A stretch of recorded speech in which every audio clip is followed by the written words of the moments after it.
Hey everyone, my name is Mohit Prajapati. Welcome back to my channel banking directions. तो काफी बच्चों को जानना था कि मेंस के मॉक टेस्ट को किस तरीके से अप्रोच करना चाहिए ताकि हम अपना हर सेक्शन के अंदर स्कोर बूस्ट कर पाए।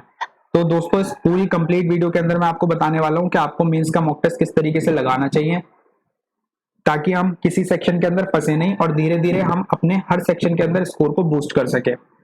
तो बहुत इंपॉर्टेंट वीडियो रहेगी आपके लिए, काफी हेल्पफुल रहेगी। वीडियो को कंप्लीट देखना और विदाउट स्किपिंग देखना। एक एक पॉइंट बहुत इंपॉर्टेंट रहने वाला है दोस्तों। जब आप इस वीडियो को देखने के बाद ये सारी चीजें या इस तरीके से अपना मॉक टेस्ट लगाएंगे ना, तो आपका हर एक सेक्शन के अंदर स्कोर बूस्ट होता चला जाएगा और एक कॉन्फिडेंस आपके अंदर बिल्ड होता चला जाएगा। तो वीडियो को कंप्लीट देखना दोस्तों।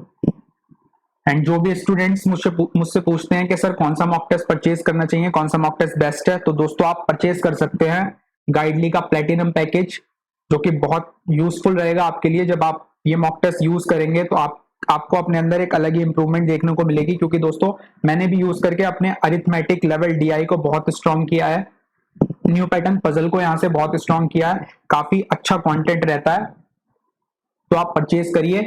चाहे आप कोई से भी एग्जाम की तैयारी कर रहे हैं, लाइक बैंक, इंश्योरेंस, एसएससी, सारे एग्जाम के आपको यहाँ पर मॉक टेस्ट मिल जाएंगे, काफी मॉक टेस्ट मिल जाएंगे। एंड बहुत ज्यादा दोस्तों ये कॉस्ट इफेक्टिव है। जब आप इसे परचेज करेंगे तो आप ये कोड लगाना मत भूलना, दैट इज BD26, तो आपको 12% एक्स्ट्रा ऑफ और मिल जाएगा। तो परचेज करिए दोस्तों इस मॉक टेस्ट को, काफी इंप्रूवमेंट आपको आने वाले टाइम में अपने अंदर देखने को मिलेगी।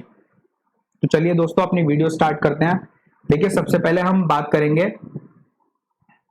क्वांट सेक्शन की। एंड दोस्तों, इस सेक्शन को बात करने से पहले एक इंपॉर्टेंट पॉइंट ये कि आपको देखो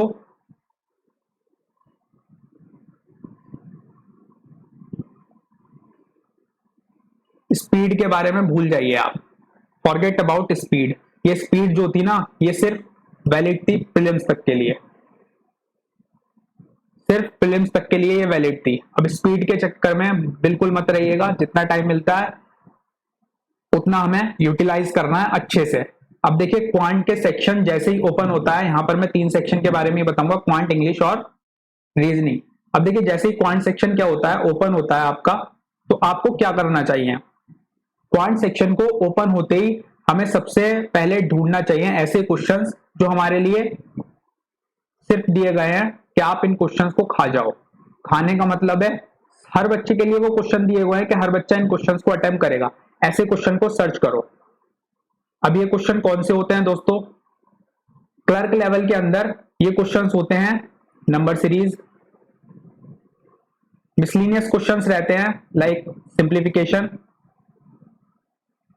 सिंप्लीफिकेशन हो गए। एंड दोस्तों, क्वांटिटी बेस्ड,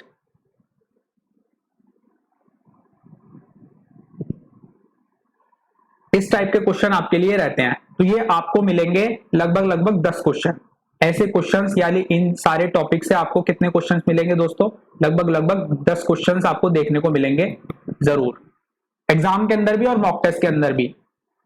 तो इन 10 क्वेश्चन को सबसे पहले क्या करो, खा जाओ, यानी सबसे पहले अटेम्प्ट करो इन क्वेश्चंस को। ये आपके लिए एक तरीके से टॉफी है, बिल्कुल नंबर देके जाएगी आपको 10। 8 से 9 10 क्वेश्चन जब भी आप बहुत जल्दी अटेम्प्ट कर दोगे, टाइम तो सेव हो ही जाएगा।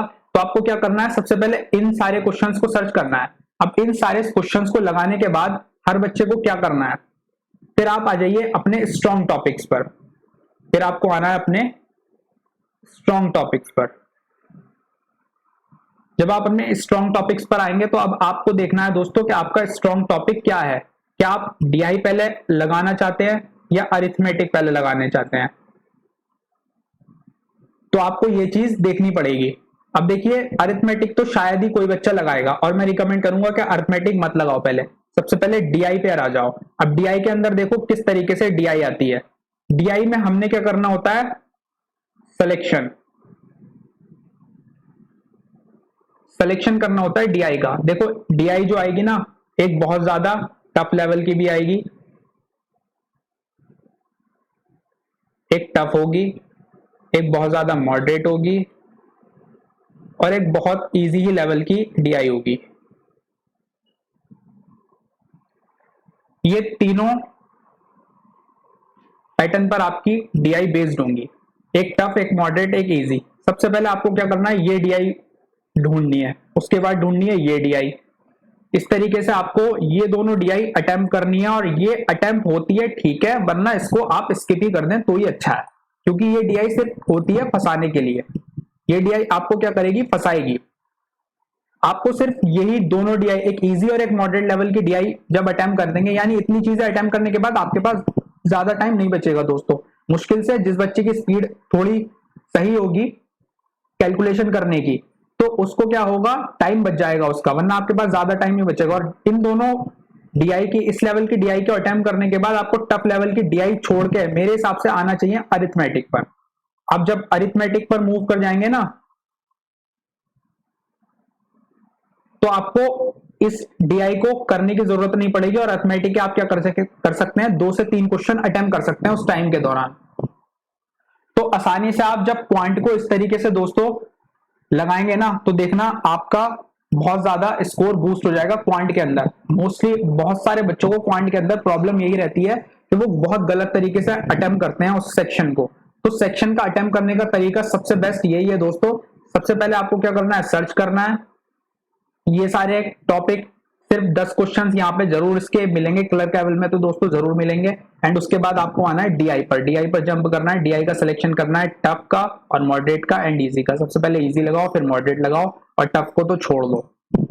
फिर आपको आना है अरिथमेटिक पर, अगर टाइम बचता है तो ओवरऑल दोस्तों आपने क्या देखने को मिला, आपको यहाँ पर ओवरऑल देखने को मिला कि हमने सबसे ज्यादा हमारे लिए क्या इंपॉर्टेंट होता है, सबसे ज्यादा हमारे लिए इंपॉर्टेंट होता है सिलेक्शन।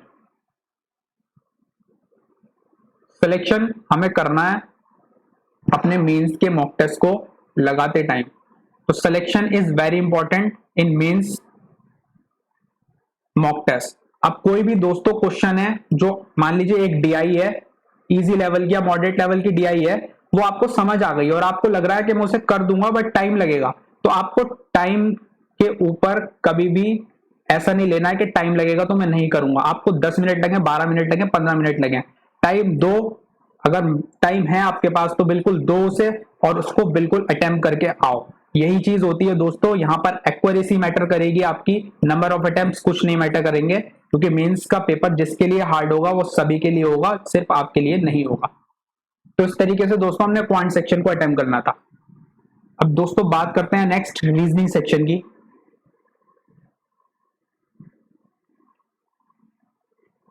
देखिए रीजनिंग सेक्शन की बात करेंगे तो रीजनिंग सेक्शन में क्या रहता है, देखिए रीजनिंग सेक्शन में जैसे रीजनिंग सेक्शन ओपन होता है ना, सबसे पहले आपको क्या इग्नोर करते हुए चलना है, ये इग्नोर करते हुए चलना है, ये इग्नोर करते हुए चलना है, क्योंकि ये तो आपको कहीं भी फंसा लेगा पजल्स। आपको क्या सर्च करना है, सबसे पहले सर्च करना है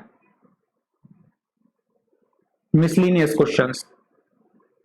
चाहे वो मिसलिनियस में कोई से भी टॉपिक हो दोस्तों, सारे टॉपिक आप स्ट्रॉन्ग रखिए, क्योंकि यहाँ पर मिसलिनियस क्वेश्चंस आपको बहुत देखने को मिलेंगे। 12 से 13 से 14 क्वेश्चन आपको मिसलिनियस देखने को मिलेंगे।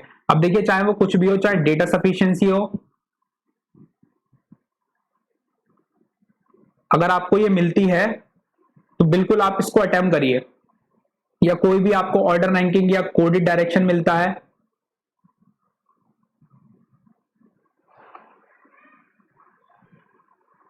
तो बिल्कुल आप इसको अटेम्प्ट करिए। कोई सा भी टॉपिक आपको मिलता है, लाइक ब्लड रिलेशन अगर आपको मिलता है, तो फटाफट अटेम्प्ट करते हुए चलिए।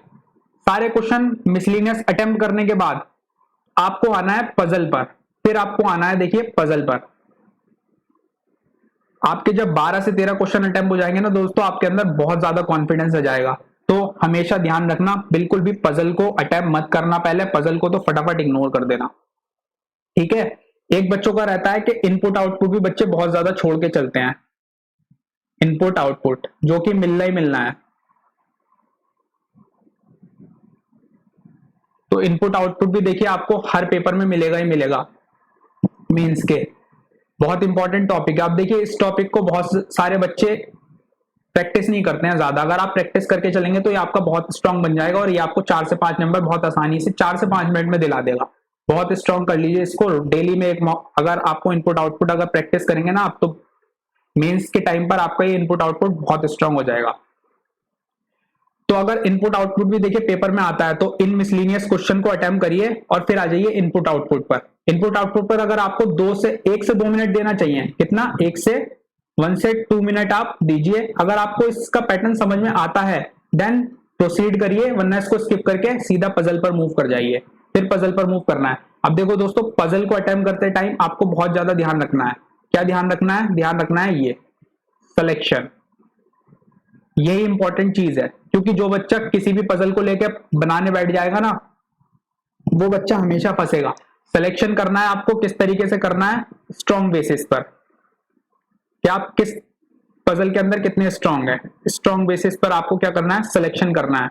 देखिए जैसे आप मान लीजिए लीनियर बेस्ड पजल के अंदर काफी स्ट्रॉन्ग है, तो आप लीनियर उठाइए। अगर लीनियर पेपर में आई है तो आप मान लीजिए किसी ऐसी पजल हो गई सर्कुलर के अंदर बहुत ज्यादा स्ट्रॉन्ग है, तो आप सर्कुलर उठाइए, फटाफट पहले सर्कुलर को निपटाइए, क्योंकि आप वो बहुत आसानी से और जल्दी कर लेंगे। तो इस तरीके से आपको सिलेक्शन करना है पजल को करते टाइम। तो इस तरीके से दोस्तों जब आप रीजनिंग को अटेम्प्ट करेंगे ना, तो आपका स्कोर ऑटोमेटिकली बूस्ट होता जाएगा। काफी बेहतरीन अप्रोच है ये। मैं इस तरीके से मॉक टेस्ट लगाता हूं और आने वाले टाइम पे मैं आपको अपने मॉक टेस्ट के नंबर भी शो करूंगा दोस्तों। अब देखिए नेक्स्ट सेक्शन आता है इंग्लिश। अब बात करते हैं दोस्तों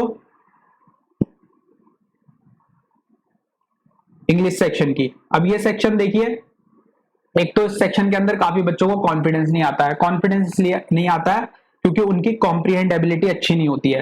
सिर्फ इंग्लिश के सेक्शन क्या डिमांड करती है मेंस के अंदर?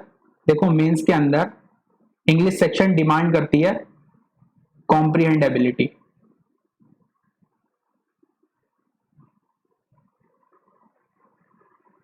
सिर्फ ये डिमांड करती है। अगर आपकी कॉम्प्रिहेंड एबिलिटी अच्छी होगी ना, तो आप आसानी से इस सेक्शन के अंदर 40 क्वेश्चंस आते हैं ना, 40 मार्क्स का ये सेक्शन होता है, तो आप आसानी से इसके अंदर 25 अब तो लेके आ सकते हैं, 25 के ऊपर स्कोर कर सकते हैं मेंस के अंदर। अब इस सेक्शन को अटेम्प्ट करते हुए दोस्तों देखिए आपको क्या ध्यान रखना है। आपको हमेशा ध्यान रखना है इस सेक्शन को अटेम्प्ट करते हुए, एक तो रहना है आपको ये एक्यूरेट, और सिर्फ ध्यान रखना है कि मुझे क्या अटेम्प्ट करना है, अपने स्ट्रॉन्ग टॉपिक को। अटेम्प्ट ओनली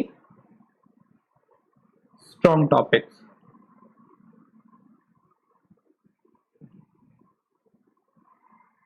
अब चाहे वो कोई भी टॉपिक हो आपका, चाहे वो एरर डिटेक्शन आया तो वो स्ट्रांग हो, या पैराजंबल आया तो वो स्ट्रांग हो, क्लोज टेस्ट है तो वो स्ट्रांग हो, कुछ भी हो। अगर आपने दोस्तों अपना रीडिंग कॉम्प्रिहेंशन को, that is RC reading comprehension को बहुत ज्यादा स्ट्रॉन्ग कर रखा है, तो आप ये भी पहले अटेम्प्ट करिए। ऐसा नहीं है कि इसके अंदर आप मिसलिनियस पर जाकर अटेम्प्ट मिसलिनियस से अटेम्प्ट करने लग जाइए, नहीं। आरसी भी ज्यादा बड़े बड़े नहीं आते हैं, आप आरसी को भी आराम से अटेम्प्ट कर सकते हैं। आपको सिर्फ क्या रहना है, जैसे कि मैंने बताया, आपको रहना है ये एक्यूरेट। आप कुछ भी अटेम्प्ट करिए, चाहे आप 20 क्वेश्चन भी अटेम्प्ट कर रहे हैं ना, अपनी एक्यूरेसी को रखिए उसके अंदर कम से कम 95%। अगर आप 95% एक्यूरेसी रखेंगे ना 20 क्वेश्चन के अंदर भी, तो मान के चलिए आपके 17 से 18 नंबर तो आने ही आने हैं।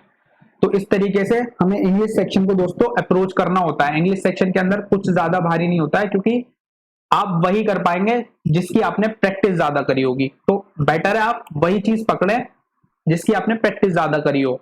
सर्चिंग करनी है और ऐसे ऐसे टॉपिक पकड़ ले फटाफट, यही चीज हमें इंग्लिश सेक्शन के अंदर करनी होती है। पर टाइम की बिल्कुल भी चिंता नहीं करनी होती है दोस्तों, टाइम बहुत रहता है, क्योंकि इतना अटेम्प्ट ऐसा नहीं है कि आप 40 आपके 40 क्वेश्चंस आए हैं और आप सोच रहे हैं कि 40/40 करके आ जाऊंगा, मैं 40/40 करके आ जाऊंगा। कभी नहीं होंगे 40/40, याद रखना। क्योंकि बहुत लेंथी पेपर तो रहता ही रहता है और टाइम इतना नहीं होता है कि आप 40/40 कर दें। तो आराम से 40/40 ना करके सोचने का 15 करने का सोचो, 15 भी करने का सोचो तो एक्यूरेट करने का सोचो, यही चीज है बस। तो दोस्तों इस तरीके से आपको इन तीनों सेक्शन को अटेम्प्ट करना था। अगर दोस्तों ये वीडियो आपको पसंद आई है तो दोस्तों जरूर लाइक करना इस वीडियो को। काफी अपना टाइम निकाल कर मैं आपके लिए वीडियोस लेके आता हूं, ताकि आपको कहीं ना कहीं एक राइट डायरेक्शन मिल सके दोस्तों।